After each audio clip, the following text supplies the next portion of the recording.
days. Okay, so ang aking verse na napili po ay yung pong yung keyword ay Ancient of Days. Actually, Daniel means, kung hindi ako nagkakamali, ang ibig sabihin ng pangalang Daniel ay God is my judge. Pambira, no? Pangalan pa lang ni Daniel, grabe, napakaganda ng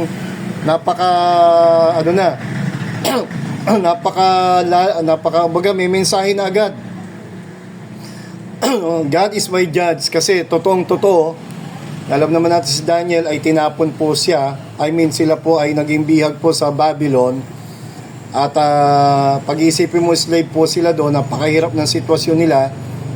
Pero napakabait po ng Panginoon, dahil alam natin, isa po siya sa naging mapalad na tagapayo ni King Nebuchadnezzar, di ba?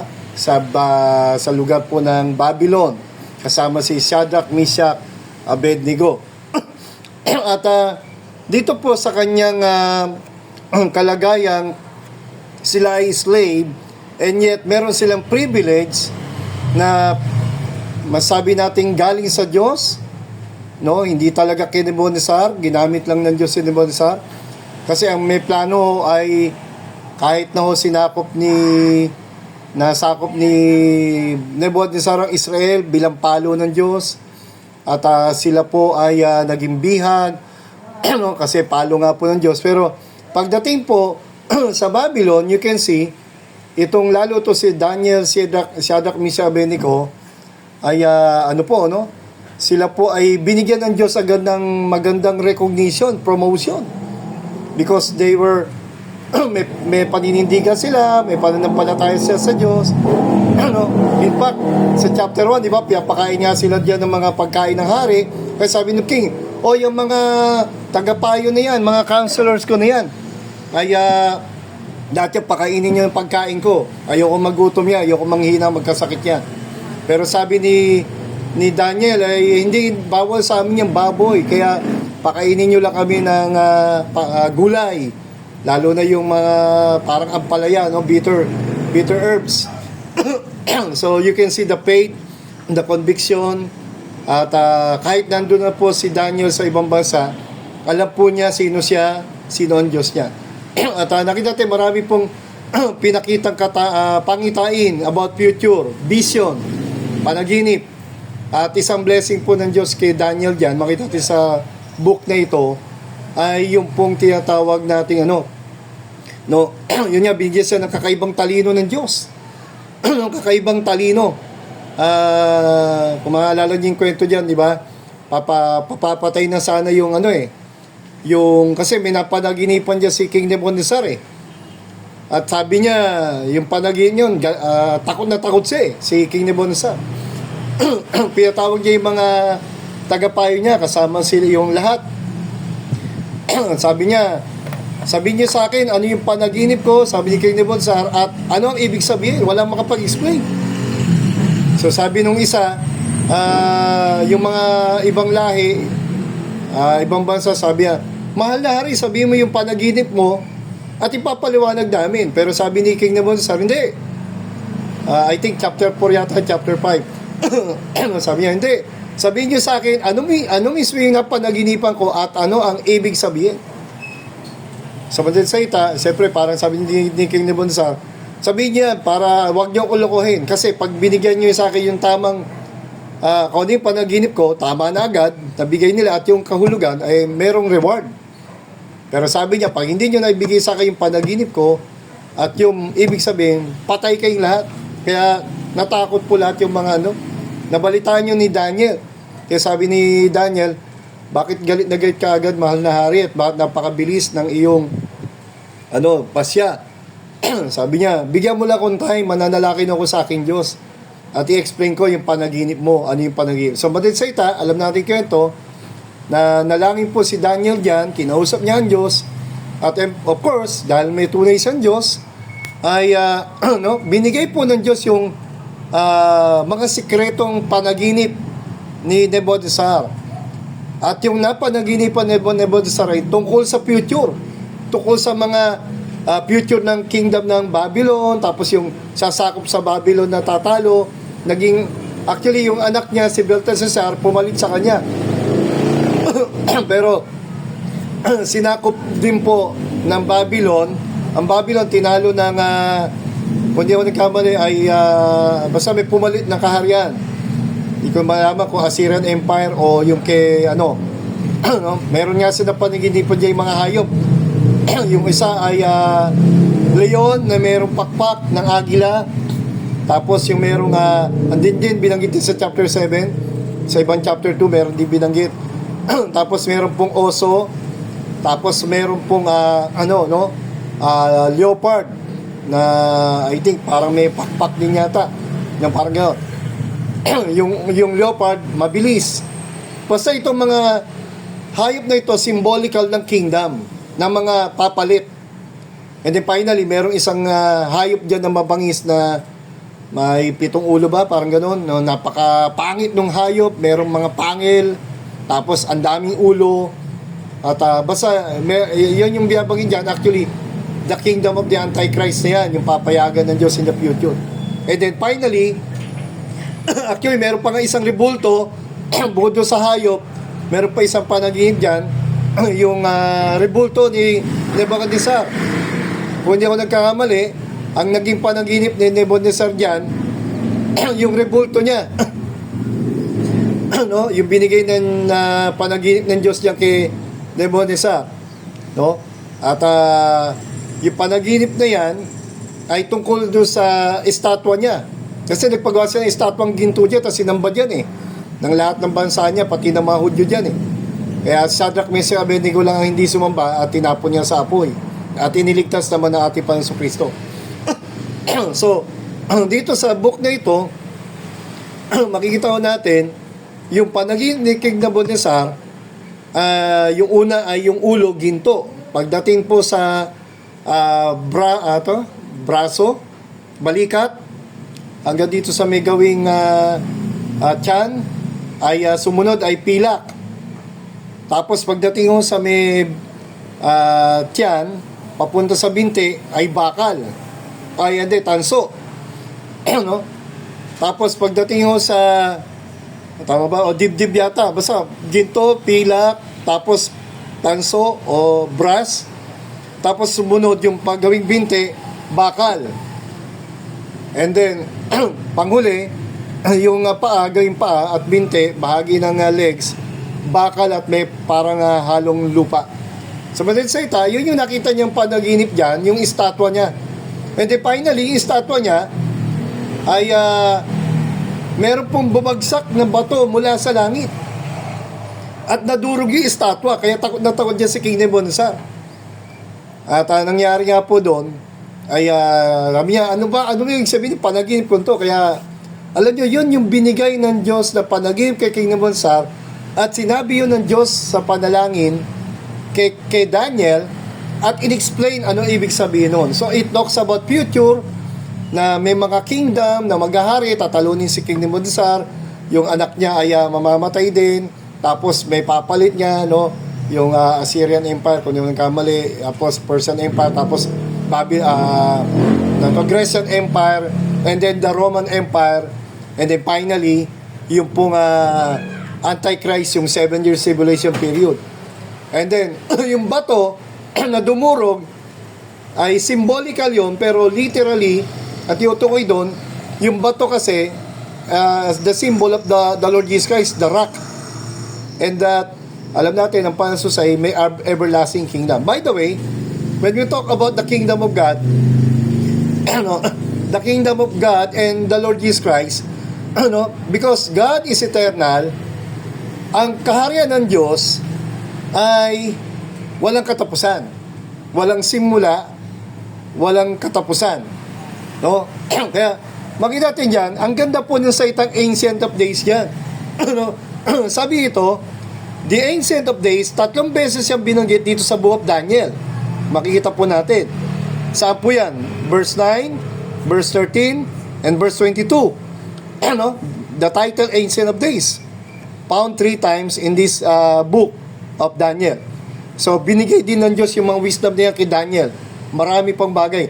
Tapos, pag tinignan niyo ang Book of Revelation, merong mga binanggit sa Daniel, binanggit din sa Revelation.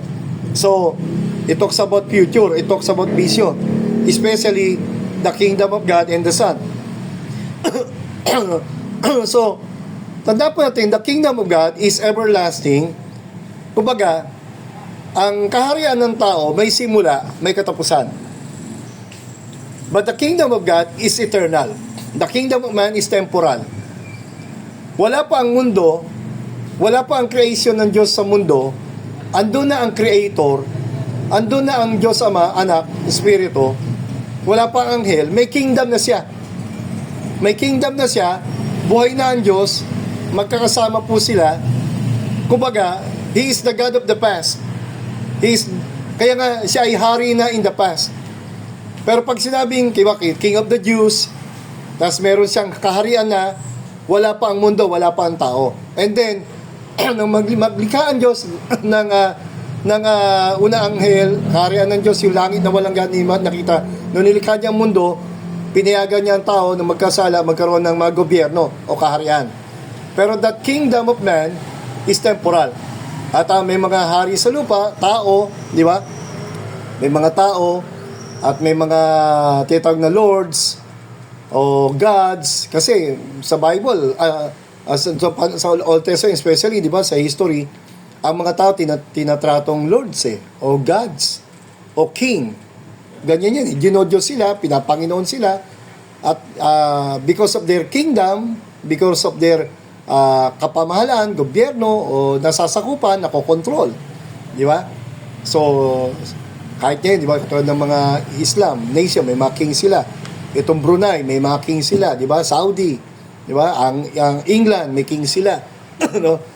So, but you can see, the kingdom of man, lahat ng kapangyarihan, pati mga presidente, lahat yan ay pahiram ng Diyos. May katapusan, may simula. May kadakilaan ng glory ng tao sa lupa, pero that is temporal. Parang bulaklak, parang halaman, parang dahon na sariwa ngayon, maganda ka ngayon, matalino ka, malakas ka, pero babalik na tayo sa alabok. Kaya maganda po ito because yung babalik sa Book of Revelation, binanggit na kaharian ng Panginoon na itatatag niya sa lupa, ay itiyatawag siyang hari ng mga hari. Panginoon ng mga Panginoon. Diyos ng mga Diyos. So, the kingdom of the Father and the Son is eternal in the past, in the present, kahit hindi sa kilalanin ng tao, pero magkakaroon talaga ng kaharian literal sa lupa do sa Book of Revelation chapter 20, yung millennial kingdom. After ng tribulation period, after ng 7 years tribulation, si Antichrist ka kasi yung papayagan ng Diyos magkaroon ng one world government dito. At kasi nga, nire-reject ng tao si Kristo, pero sa tribulation period, ang Israel, gagamitin ng Diyos yan. Kaya hindi pa tapos ang plano ng Diyos sa Israel. Kaya yung Satan Ancient of Days, makita natin, napakaganda po ng kahulugan to, dahil ang ibig sabihin talaga nito, no, ito po ay tumutukoy sa pangitain ng langit, no, yung personang nakaupo na naglalagablab yung kanyang trono, merong wheels of fire daw dyan, mga symbolical, at the same time, yung puting buhok niya, naalala niya sa chapter 1 ng Revelation, nilalarawan niya si Kristo, his hair and clothing white as snow, binagit niya sa Revelation chapter 1. Flaming throne is a symbolic of judgment. Yung naglalagab na trono, ay nilalarawan nito ang paghatol ng Diyos. Kasi pinapakita dito yung ancient days o yung trono ng Diyos, yung nakaupo dyan, yung Ama o ang Panginoon Jesus, they are the final judge. They are the Supreme Court in heaven. Maraming Supreme Court sa lupa, pero yun nga, sabi nga ni kanina ni preacher, di ba?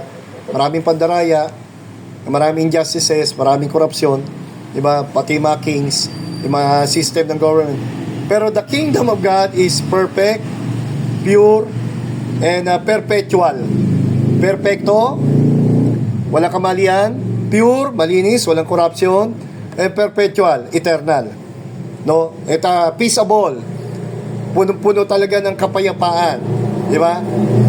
Hindi katulad ng kapayapaan ng mundo. Talagang para magkaroon ng kapayapaan, kailangan may giyera. Kailangan may matalo. Kailangan may pagpasakop. Kailangan may matalo. At yung natalo, wala siyang magawa, magpapasakop siya.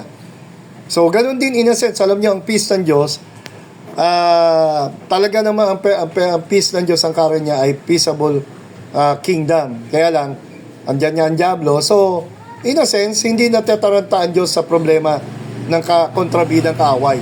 Pero tayo, di ba, ang mga hari, natataranta kasi kaya nga nagpapalakas ang China, nagpapalakas ang Amerika, papalakas tayo, di ba?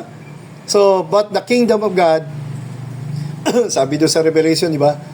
sa isang yung salita niya, by His powerful words. Dilindol, di ba? Parang gano'n yung Battle of Armageddon doon, yung mga sundalo ni Antichrist, mga mamatay yun, tapos kakainin ng mga buwitre. Kaya, the Ancient of Days, kung nakikita nyo po sa GC natin, yung news ko, the Ancient indicate that God existed before time began. So, bago pa nagsimula yung tinatawag na Day 1, bago pa ang creation ng Diyos, bago pa yung mga buwan taon sa mundong ito, kasaysayan ng tao, ando na po ang Diyos, Ama at Anak. Kaya tinatawag siyang Ancient of Days. Diba? Siya yung kumbaga persona o Diyos sa sinaunang panahon na hindi tumatanda, hindi bumabata. He is the first and the last, just like the word Alpha and Omega. Diba? The beginning and the end. Binanggit sa Isaiah 43:13.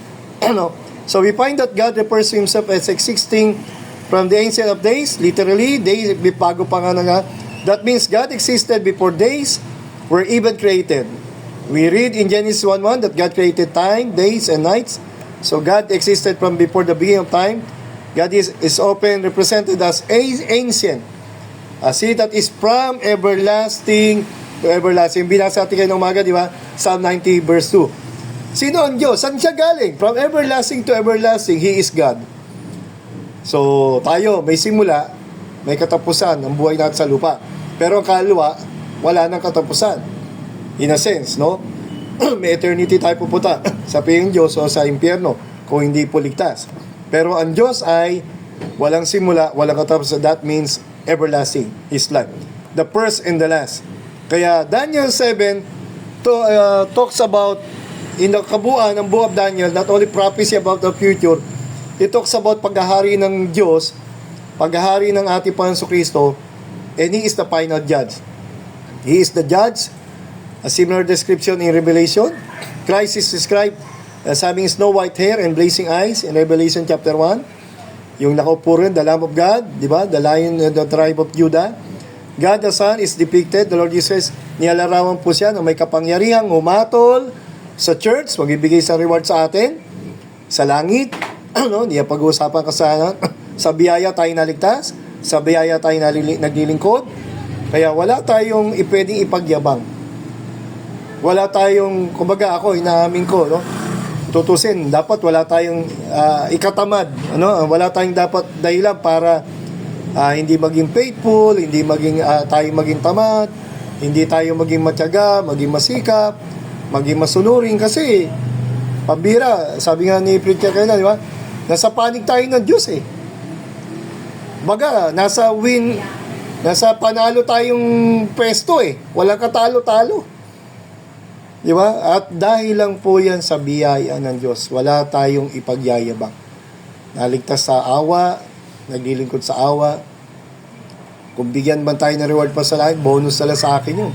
Hindi ko na nga masyadong focus yun Kasi yun lang, naligtas ka, tas dapat lang talaga tayong maglingkod Sa dami ng mga taong mapapahamak, sino tayo para maligtas?